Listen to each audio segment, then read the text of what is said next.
Assalomu alaykum hurmatli vatandoshlar va odatdagi yangiliklarimizni boshlaymiz. Boshlashdan oldin katta iltimos, meni ko'rayotgan bo'lsangiz, podpiskani bosinglar. Podpiska bizning kanalimizga rivojlanishiga juda ham yordam beradi. Iltimos, shuni bosib qo'yinglar. Musofirdagi yurtdoshlar diqqatiga.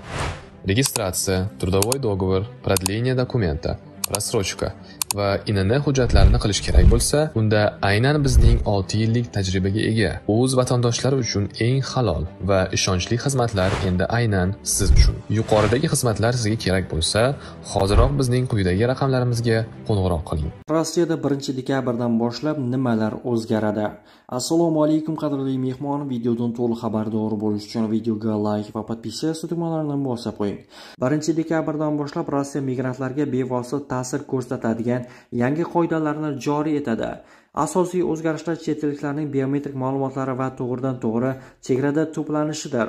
Barmoq izlari va raqamli fotosuratlar zarur jihozlarga ega bo'lgan nazorat punktlarida olinadi. Ushbu tartib 2025-yil 1-dekabrdan boshlab 2026-yil 30-iyungacha amal qiladi.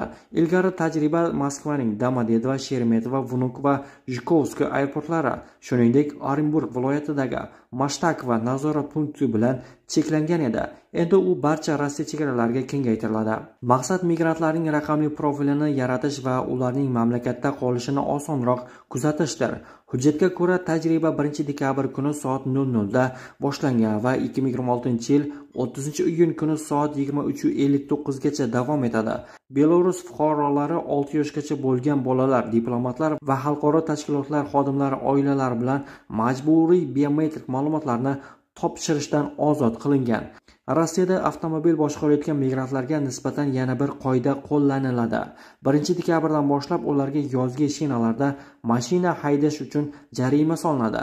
Jarima 500 rublni tashkil qiladi.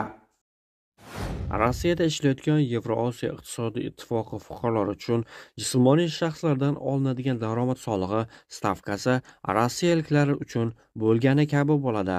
Tegishli qonunni senatorlar ma'qullagan. Ilgari ular uchun yagona 30 stavka amal qilardi. Yevrosiyo iqtisodiy ittifoqi Tamojniy soyuz 2015-yilda tashkil etilgan. Unga hozir Armaniston, Belarus, Qozog'iston, Qirg'iziston va Rossiya a'zo. O'zbekiston esa kuzatuvchi davlat. Rossiya prezidenti Vladimir Putin Nomad TV telekanaliga bergan intervyusida Rossiyaning migrant ishchilarga munosabatini tushuntirdi. Uning so'zlariga ko'ra, migrantlar Rossiyaga rossiyaliklarning g'ashini keltirmasagina kelishi mumkin ekan.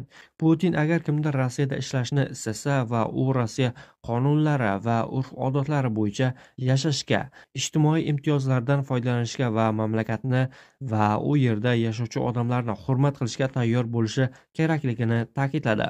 Shuning uchun Rossiya migratsiyaga ruxsat beradi, ammo ma'lum shartlar ostida. Migrantlar mas'uliyatli bo'lishlari va ruslar ham migrantlar uchun qulay va adolatli muhitni ta'minlashlari kerak. Rossiyada ishlashni istaganlar uchun bu signal. Keling, lekin nafaqat ish muhimligini, balki yashayotgan joyingizni ham hurmat qilishingiz kerakligini tushuntirdi. Rossiyaliklar uchun esa bu agar hamma narsa to'g'ri tashkil etilgan bo'lsa, migrantlar muammo emasligiga ishora sifatida qabul qilishi mumkin. Yakshanba kuni kechqurun Sankt-Peterburgdagi Grajdanskaya prospektida uylardan birida fojia yuz berdi.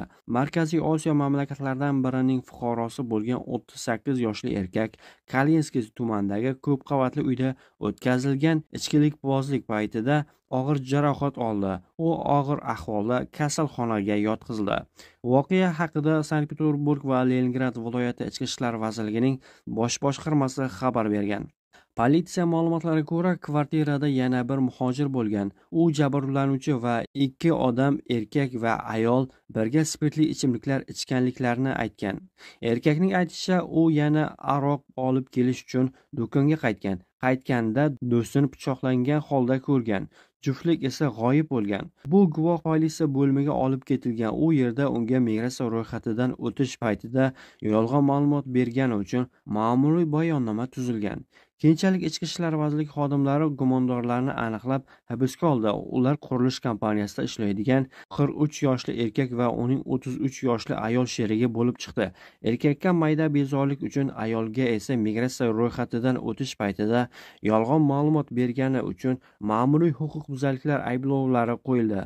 Hozirda ikkalasi ham maxsus hibsxonada saqlanmoqda. Jinoyat ishi qo'zg'atish yoki qo'zg'atmaslik to'g'risida qaror qabul qilinmoqda. Moskvaliklar WhatsApp ishlamasdan shikoyat qilmoqda. Ba'zi foydalanuvchilar Wi-Fi yoki mobil internet orqali messenjerda xabar yubora olmayapti.